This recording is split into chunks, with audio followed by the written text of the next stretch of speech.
Сега има възможност да видим Мичко Вичев как се мъчи. Ето как ще излиза през врата, която е колкото вишката.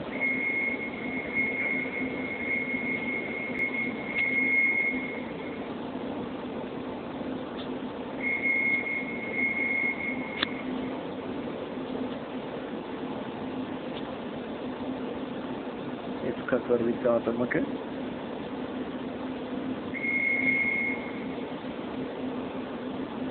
Не съм убеден, че днес ще може да мине.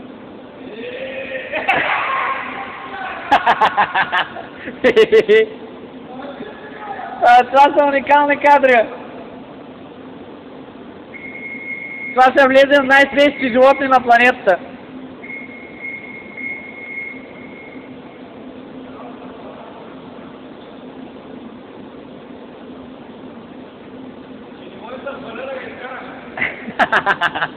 Ами аз мога да чакам, каква ми е работа. Само да ни я заклещиш не напред, не назад.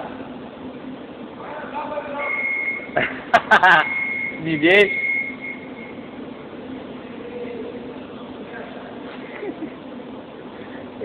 Голяма мъка преживяте.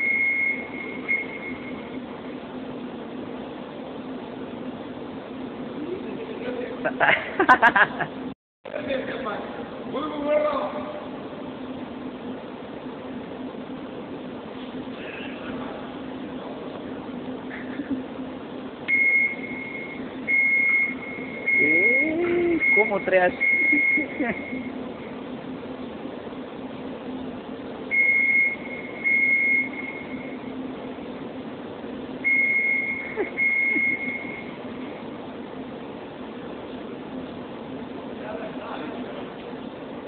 Дале?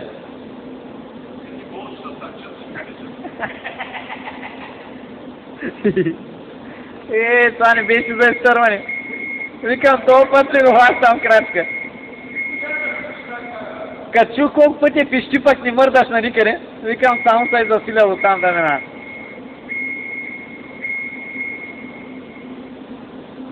Искаш и ти като професионалистите, бе. Ще излезе,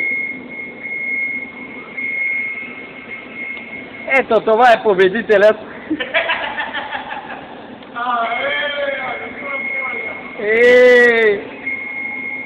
Прекара цяла вишка през врата. Ето така изглежда човека с такива възможности.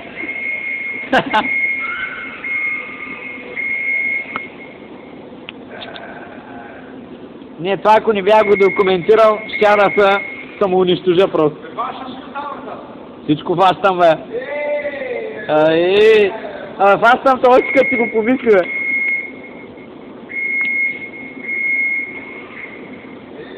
И сега ще идва да спасява мене.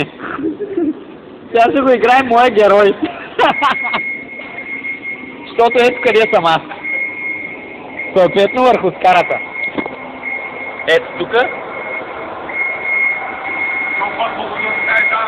Ето идва моят спасител.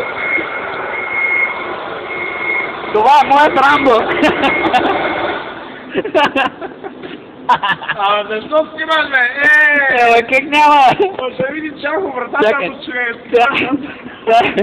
Ще доживее и моето самото сваляне. Да си изтърва телефона, ще ни сваляне. Ще ми арти с записа. Така заради него и двам преживях отгоре. Ето къде бях аз, ето къде е земята, ето го моят спасител. И сега ще и други газари, машини и голям кеф. Няма никой на обекта. Ние сме сами. Голям кеф. Изобщо... Айде, до следващия път.